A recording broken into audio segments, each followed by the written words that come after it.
Des mangas populaires, il en émerge chaque année. Et chaque année, on nous sort des dingueries pour tous les goûts. Que ce soit des shonen, des seinen, des shoujo. Mais aujourd'hui, on va parler d'un manga assez posé qui a plu à pas mal de monde, qui a connu une grosse hype.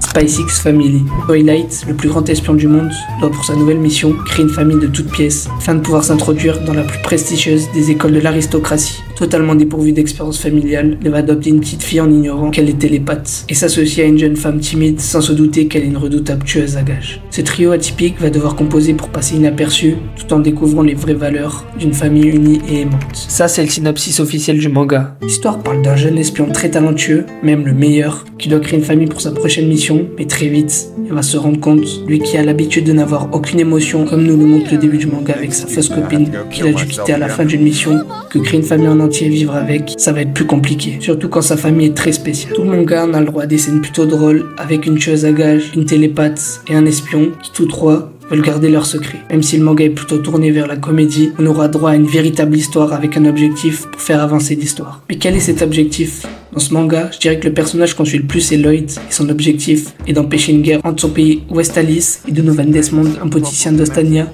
pays de l'est de Westalis, très dangereux. Pour cela, un plan bien précis lui a été confié. Adopter une fille pour qu'elle intègre l'école la plus prestigieuse où se trouve le fils Desmond, pour qu'Anya, sa fille, devienne amie avec le fils Desmond, et qu'il puisse prendre contact avec son père pour obtenir des informations pour éviter la guerre. Un plan qui ne se passe pas comme prévu. Comme toute bonne histoire de shonen, le plan ne se déroule pas comme prévu. Déjà pour commencer, Anya est pas très douée à l'école.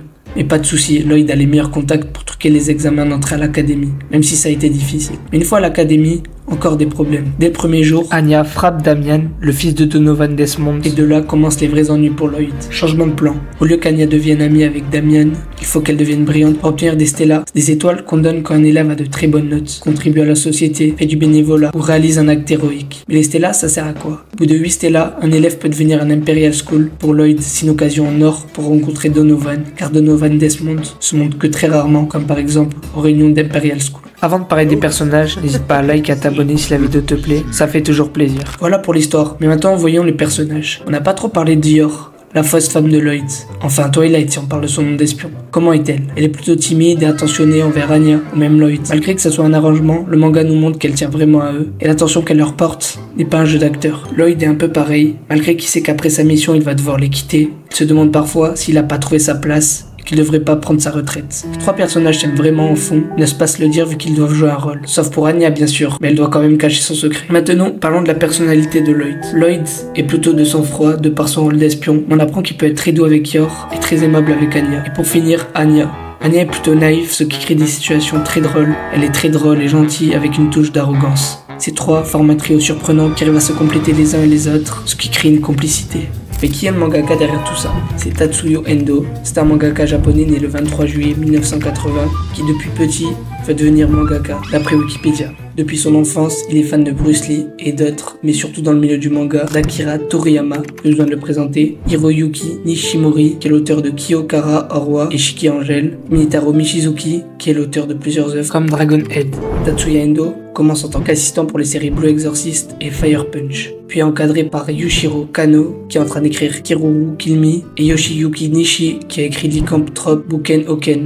Ensuite, il a commencé par dessiner des one-shots, qui vont par la suite impacter Spy X Family. Après quelques one-shots, il décida avec l'éditeur Rishi Aileen de planifier un manga qui combinerait tous les points forts des précédents one-shots pour le publier dans le Shonen Jump Plus. Encore par Wikipédia, il affirma que son manga est très bien accueilli par les services éditoriaux. Tatsuya Endo était sûr d'être prise sans réunion officielle jusqu'à arriver à sa publication. Pourquoi Spy X Family nous plaît tant? Si vous avez déjà vu l'anime ou le manga, vous devriez probablement l'avoir kiffé s'il est dans vos goûts. Mais pourquoi? Spy X Family, c'est une œuvre attachante de par ses personnages très spéciaux et leur complicité. De plus, ces mêmes personnages nous font rire avec des situations improbables. Un manga drôle avec des personnages attachants, ça devrait suffire pour faire un manga plutôt cool. Et Spy X Family a su en plus d'une comédie, intégrer une vraie intrigue qui avance dans les chapitres avec des moments stressants remplis d'adrénaline comme l'explosion d'un clocher ou même la scène de l'aquarium à la fois drôle et stressante. Je sais pas si vous aussi, mais au début, l'univers de Spy X Family m'attirait pas trop jusqu'à que l'anime me fasse retourner ma veste. Quand je regarde l'anime, il me transporte dans un monde où je me sens bien et où les personnages me sont familiers, un peu comme One Piece ou Naruto. Maintenant, passons à l'histoire du manga. Le manga est prépublié bimensuellement, donc 2 fois par mois, dans le Shonen Jump Plus en mars 2019. La version française du manga est éditée seulement en septembre 2020 par Kurokawa. Puis le manga connut une adaptation animée en 2 parties coproduites par Cloverworks et Wit Studio. La première saison est divisée en 2 parties avec le premier cours qui publie en avril de 2022 jusqu'en juin de 2022 et le deuxième d'octobre à décembre de la même année. D'ailleurs, je crois que c'est à la saison 1 que j'ai entendu parler de cet animé pour la première fois. Suite à un bon succès, l'animé est adapté pour une saison 2 de 12 épisodes, publié d'octobre à décembre 2023. Puis un film d'animation est diffusé vers décembre 2023 d'une histoire originale d'Ichiro Okishi. Et pour finir, une 3e saison est annoncée pour octobre 2025. N'hésite surtout pas à rejoindre mon serveur Discord pour conseiller tes animés préférés aux autres, débattre sur le manga, bref. Pour les intéressés, je vous mets le lien en description les gars.